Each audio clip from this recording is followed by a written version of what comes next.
Qui sont les Juifs? Les Juifs sont un peuple d'origine sémito-kémite. Leur origine première est donc sumérienne ou mésopotamienne. C'est dans cet environnement géographique que se situent les récits bibliques d'Adam, de Noé et même d'Abraham.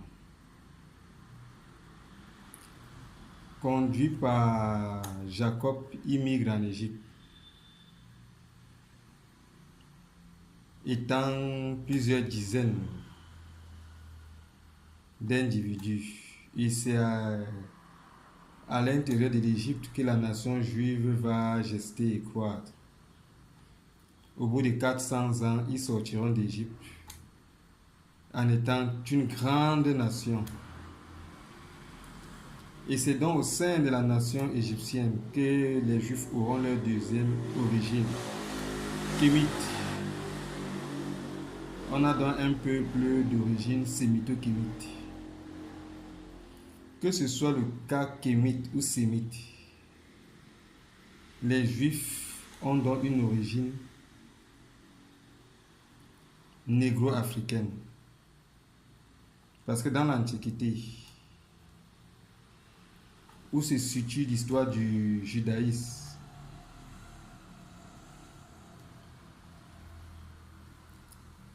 et même plus loin que l'Antiquité, au temps du néolithique, si on part de là, le Proche-Orient, le Moyen et l'Extrême-Orient étaient peuplés de populations noires. C'est ce qui explique d'ailleurs qu'on trouve encore aujourd'hui des populations négro-africaines sur des îles du Pacifique telles que la Papouasie-Nouvelle-Guinée ou bien l'Australie encore.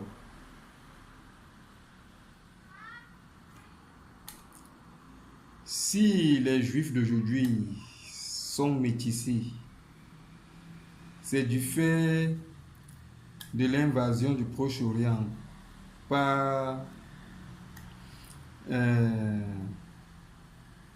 des populations du type caucasien, notamment gréco-romaine, ou encore par des Khazars venus d'Asie centrale.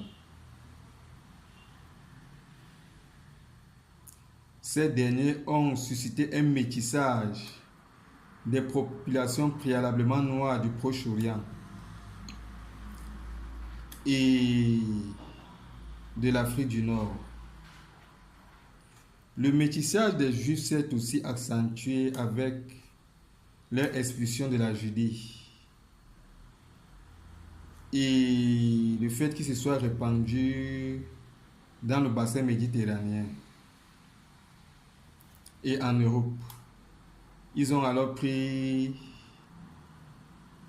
l'apparence physique du fait du métissage des populations locales qu'ils ont trouvées sur des territoires où ils se sont retrouvés. Lorsque le mouvement sioniste est encouragé par Arthur Balfour, ce sont les Juifs d'Europe occidentale qui migrent en premier vers la Judée.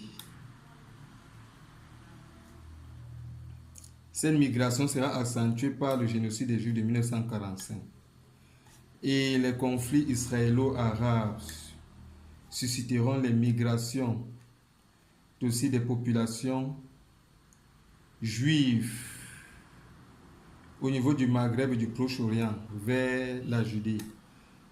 Ce qui fait qu'on retrouve aujourd'hui des Juifs du type européen ou encore arabe en nombre important en Israël. Voilà donc le processus historique qui explique le métissage des Juifs de leur apparence physique noire originelle à celle blanche aujourd'hui. Les Juifs pratiquent une religion monothéiste qui le rapproche encore de l'Afrique noire, puisque l'Afrique est essentiellement monothéiste. Lorsqu'on parle en Afrique de Zamba, de Si, de Nyambé, le désignant comme étant le Dieu unique. Cette forme de monothéisme-là, ce n'est pas la religion chrétienne, ni musulmane, qui nous les a enseignés. C'est un monothéisme africain, autochtone à l'Afrique. Et même en Égypte antique, lorsqu'on parle de Ra, d'Aton, de Thoth, de Seth, ce sont des manifestations ou des humeurs multiples du dieu unique égyptien Ra. Ainsi, quand Ra exprime sa science, on l'appelle Thoth. Lorsqu'il est en colère, il porte le nom de Seth. Et lorsqu'il manifeste sa royauté, il porte le nom, par exemple, d'Horus.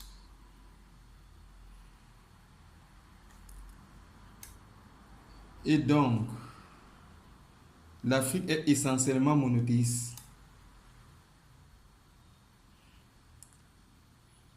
Et le monothéisme hébraïque tire ses origines dans un contexte culturel antique négro-africain.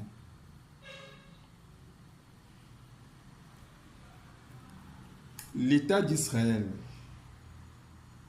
actuel, situé sur le territoire que les Israélites occupaient dans l'Antiquité, est dans la masse continentale africaine, à bien regarder,